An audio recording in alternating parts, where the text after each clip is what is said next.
శ్రీమాత్రే నమ. జై గురు దత్తాత్రేయ నమ. ఈ వీడియోలో మనం కుంభరాశి వారికి త్రైమాసిక ఫలితాలు జనవరి, ఫిబ్రవరి, మార్చి నెలలో కుంభరాశి వారికి ఏ విధంగా ఉంటుంది. ఇప్పుడు ఈ ఫలితాలు తెలుసుకోవడానికి ప్రధాన కారణం ఏంటంటే కొన్ని గ్రహాలు మార్పులు జరుగుతున్నాయి. ముఖ్యంగా శుక్రుడు, కుజుడు, గురువు ఈ గ్రహాల మార్పు కొంతవరకు ఏ విధమైన ప్రభావాన్ని చూపుతాయి అన్న విషయంలో ఒక క్లారిటీ కోసం తెలుసుకుంటాం అన్నమాట.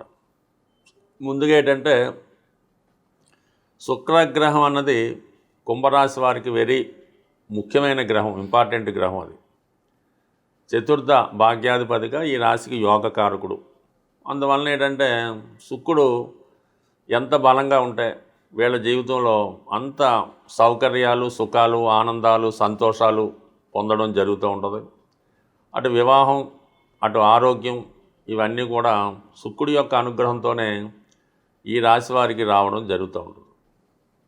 వివాహం జరగాలన్నా, స్త్రీలతో అనుకూలత ఉండాలన్నా శుక్రబలం తప్పనిసరి. అటువంటి శుక్రుడు మరి కుంభరాశి వారికి ప్రస్తుతం కంబస్ట్ అవ్వడం జరిగింది. అంటే శుక్ర మౌఢ్యం జరుగుతుంది. దీని కారణంగా జాతకుడు చాలా వరకు ఆర్థికపరమైనటువంటి సమస్యలు, వృత్తిపరమైన ఇబ్బందులు, స్త్రీలతో విభేదాలు, వైవాహిక జీవితంలో సమస్యలు, జీవితంలో సంతోషం అన్నది లేకపోవడం, అసలు ఎంటర్టైన్మెంటే లేకపోవడం, ఎప్పుడూ మనోవిచారంతో ఇబ్బంది పడడం, ఏదో కోల్పోయినట్టు బాధపడడం జరుగుతూ ఉంది.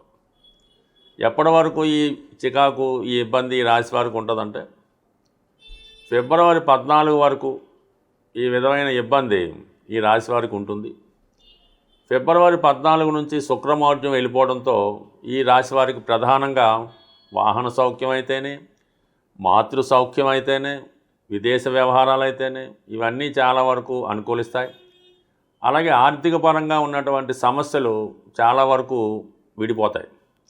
మీ యొక్క అవసరాలకి తగిన ధనం రాకపోయినా కొద్దిపాటి అవసరాలకి, నిత్యావసర అవసరాలకి తగిన ధనం మాత్రం రావడం జరుగుతుంది. ఎందుకంటే కుంభరాశి వారికి రాశి అందే రాహుగ్రహ సంచారం ఉండడం వల్ల వీళ్ళకి ఈ సమయంలో ఎంత ధనం వచ్చినా కూడా పెద్దగా వాళ్ళకి అనిపించదు, కనిపించదు. అందువల్ల ఉన్నంతలో తృప్తిపడ విధంగా రావడం జరుగుతుంది. అయితే ఇదే శుక్రుడు మార్చి 1వ తారీఖున ధనస్థానంలోకి రావడం జరుగుతుంది. అంటే ఉచ్చస్థానమైనటువంటి మీనరాశిలో ప్రవేశించడం, అక్కడ ఉన్నటువంటి రాశ్యాధిపతి శనితో కలియడంతో ఒకేసారి జాతకుడి యొక్క కుటుంబంలో, జీవితంలో ఆనందాల వెల్లువ రావడం జరుగుతూ ఉంటుంది. మీ కుటుంబంలో ఒకరికి, లేదంటే మీరు స్త్రీ అయి ఉంటే మీకు, లేదంటే మీ యొక్క భార్యకు కానీ కుమార్తెకు కానీ ఉద్యోగ ప్రయత్నాలు నెరవేరుతాయి. సడన్గా ఆదాయం పెరుగుతుంది.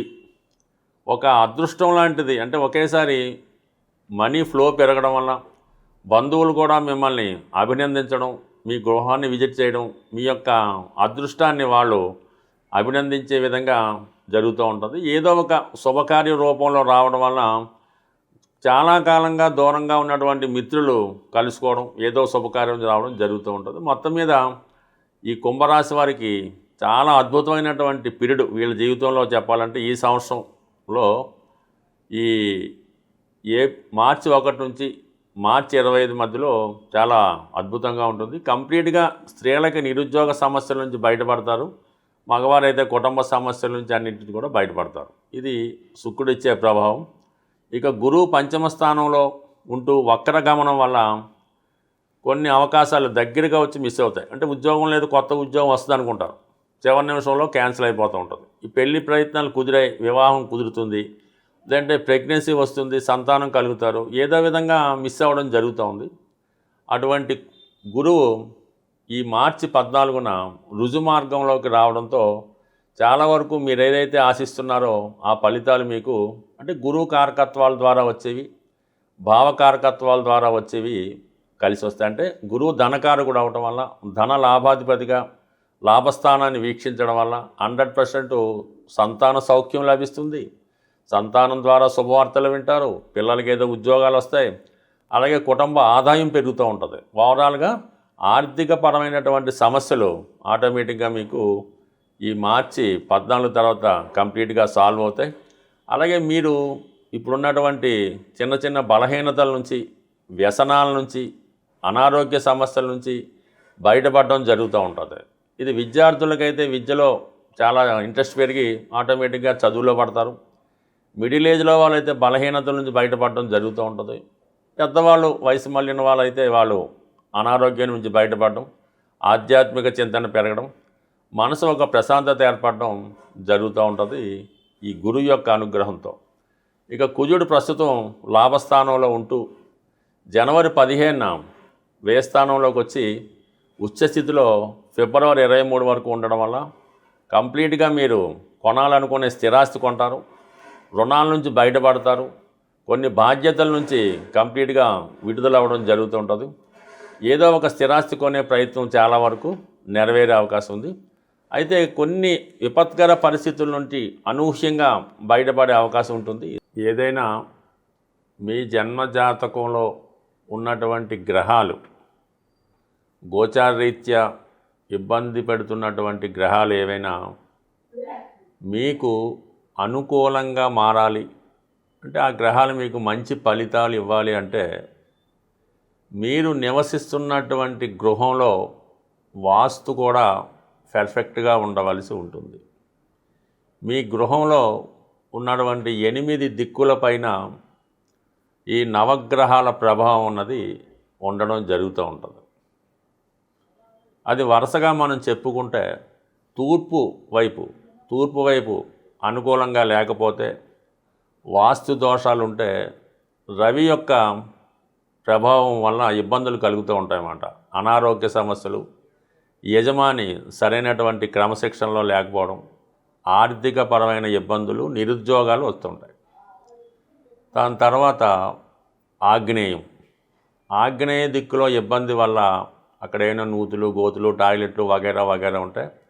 స్త్రీలకి అనారోగ్య సమస్యలు, సంతానానికి వివాహం జరగకపోవడం, వివాహం అయినా కూడా భర్తతో విభేదాల వల్ల పుట్టింట్లోనే ఉండడం జరుగుతూ ఉంటుంది. విపరీతమైనటువంటి ఖర్చులు పెరుగుతూ ఉంటాయి.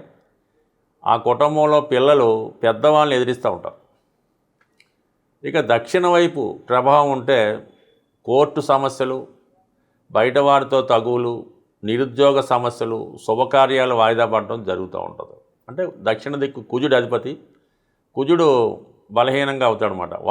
దక్షిణం పాడైతే కుజుడు ఇలా వ్యతిరేక ప్రభావం ఇవ్వడం వల్ల ఇంట్లో ఒకరికొకరు పడకపోవడం, ఆస్తి తాగాదాలు జరుగుతూ ఉంటాయి.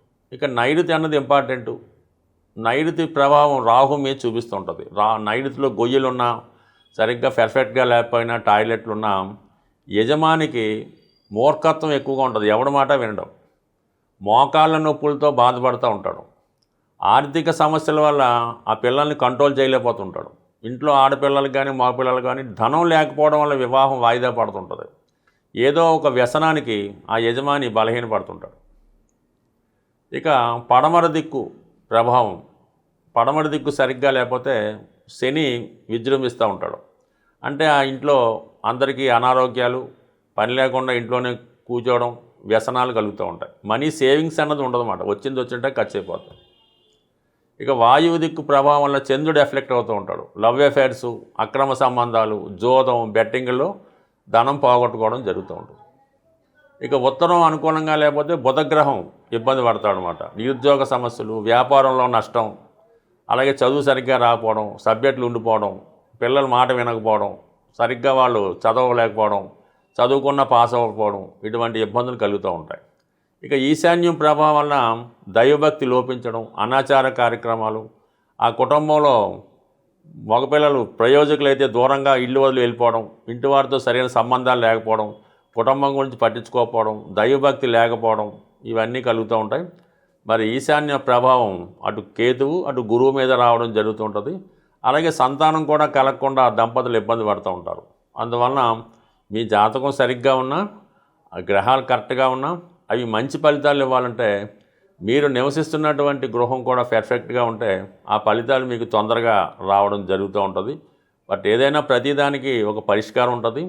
సరిగ్గా జాతకాన్ని పరిశీలించి గృహాన్ని కూడా పరిశీలించి పర్ఫెక్ట్గా దాన్ని సరి చేసుకుంటే ప్రతి సమస్య తొందరగానే ఇంచుమించుగా ఒక 2 నెలలు 3 నెలల్లోనే పరిష్కారం అవడం జరుగుతూ ఉంటుంది. స్వస్తి.